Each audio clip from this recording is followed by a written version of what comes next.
Okay, so this was me in summer 2020, and this is me now. I guess you're probably thinking, okay, cool, you've lost a little weight and you've gained some muscle definition, which is true. Yum, yum, yum, yum. But let me tell you, the mindset changed, my energy levels, clear skin, and my happiness, that's the real glow up. It's so good. So, what changed? Well, the truth is, lots. So I figured for the first time I'd actually sit down with you and tell you in detail what changed, why it changed, and how it can help you too.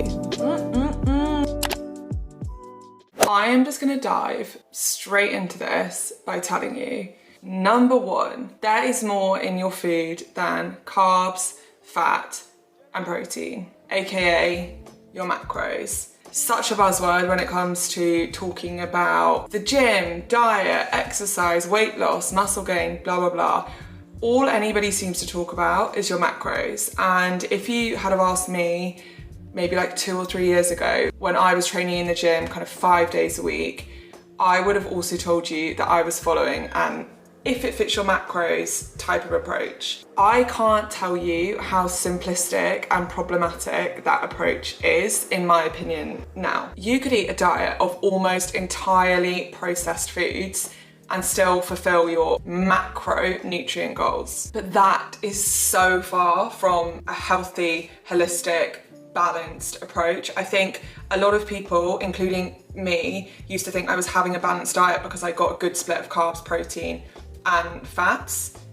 There is just so much more to it than that. So honestly, my first and biggest piece of advice is please educate yourself on the topic of nutrition. And I don't mean go and watch your favorite influencers Q&A on their Instagram stories where they basically give you their opinions. And I guess you're probably thinking that is kind of hypocritical, but I'm not claiming to be an expert. I'm not an expert. Read books by experts, listen to podcasts, watch TED Talks. There are so many ways. Watch YouTube videos by these experts. I'm gonna tell you some of my favorites, and I would say the most life-changing thing that I actually heard, I listened to him do a Google talk. This is really when my mindset fully shifted.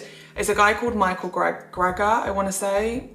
And I've spoken about him before on my channel, so you may have heard me say that. And he has a book called How Not to Diet, or I've heard it called How Not to Die. I don't know, I'm slightly confused about that. But basically it is a book all about nutrition and explaining why following a more heavily plant-based diet is kind of the way forward and all of the reasons for that. So that's an amazing starting point. I think he's really clear. I think he backs up what he's saying with so much evidence, and just please go and listen to him. Other than that, I'm currently reading a book actually that I really wanted to mention called Gut, which is all about your gut health and how important that is and how much that affects so many areas of your life, not just how you look and how you feel, but also mentally it can affect you in so many ways. So highly recommend that, particularly if you're somebody that has issues with kind of bloating or any of those types of things. That's an amazing book.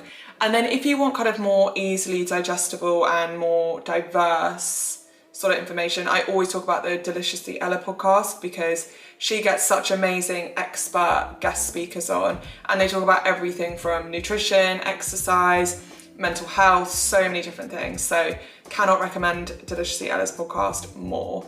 There are so many other resources out there, but I just wanted to give you 3 varying different types on 3 sort of similar but different topics, just to start. But yeah, my first point is please educate yourself about why what we eat affects so much more than what we look like or whether we have abs. Okay, so my second point is about moving your body, so exercise. I know I'm not the first person to say this, but I cannot stress enough how much there is not a one size fits all approach to exercise, as much as your favorite fitness Instagrammer will try and tell you or sell you their program.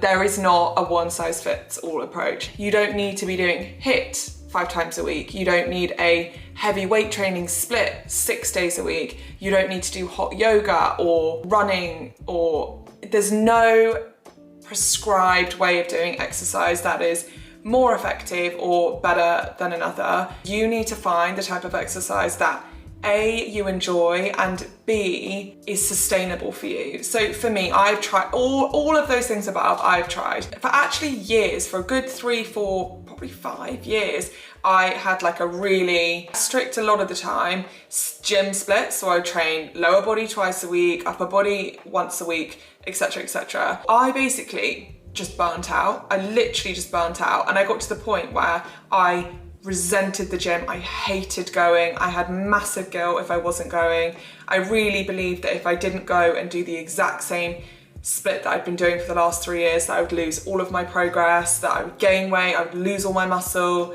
I just had such a like toxic way of looking at things. One good thing that the pandemic did for me was retraining my mindset when it comes to that. I couldn't go to the gym, so I was experimenting with home workouts. I was going on long walks. I even tried going on runs at one point. Not for me. And throughout all of this, I slowly but surely realized like my body really isn't changing that much. And actually, I now look forward to working out. It's something that I don't dread. It's something that I see as like showing gratitude to my body. And for me, what I've realized is it works so much better if I'm doing like multiple different types of exercise in a week. At the moment, my 2 preferred types of exercise are going for really long walks and doing kind of slow, gentle Pilates type movement. But basically, you do not need to do the same thing week in, week out to see results. You can wake up in the morning and think, what do I feel like today? Some days that might be a walk. Some days that might be super high intensity training. Some days it might be gentle yoga. Some days it might be nothing at all.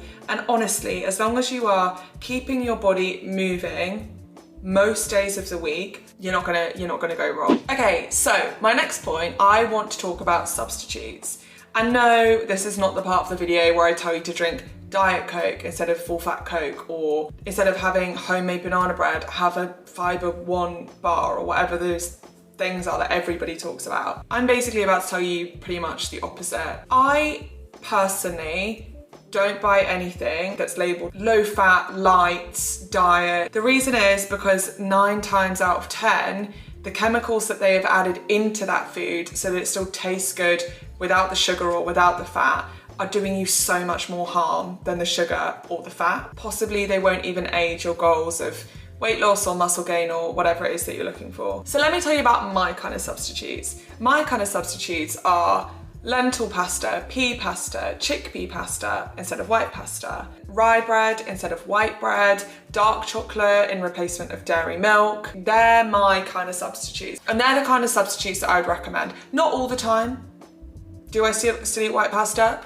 Yes, for sure, and I still love it. But they are some of the choices that I make kind of 80% of the time. The reason for that being is purely and simply because the nutritional value and the micronutrients in those substitutes are far better than in the kind of more processed alternatives.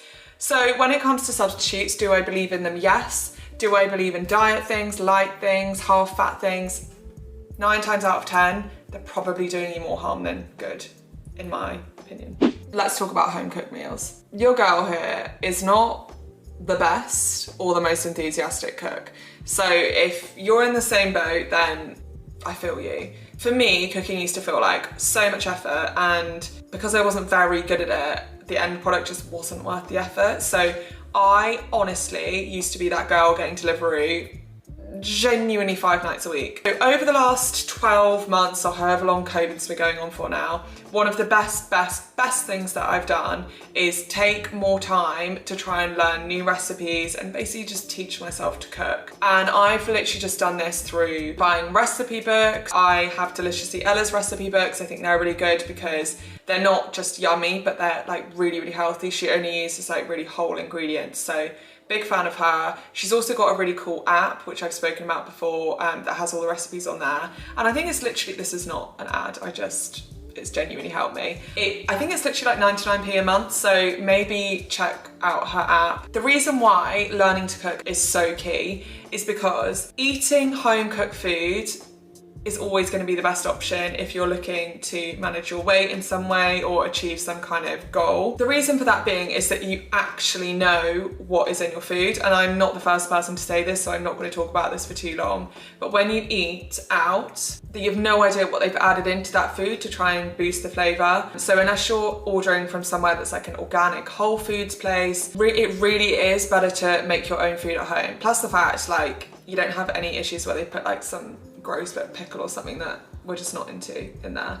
And the reason why it's so important to learn how to cook properly is because you're probably not going to last long cooking at home if you're eating plain brown rice, a piece of broccoli, and like a piece of chicken breast. You'll see me back to your deliveries because nobody wants to eat like that. So learning how to cook really delicious, wholesome, nutritious food is honestly so key to looking and feeling great sustainably in the long run. And the final thing, but genuinely probably one of the most game-changing things that I'm going to say, is please don't underestimate how important shifting your mindset and your mental well-being is. I've said this before in another video, but you cannot hate yourself healthy. Being truly grateful to my body for everything that it does for me on a day-to-day basis, everything that I'm able to do because I have a healthy body, is genuinely almost my sole motivation these days to eat really healthy, nutritious food and to move my body each day. I know that kind of sounds like wishy-washy, okay,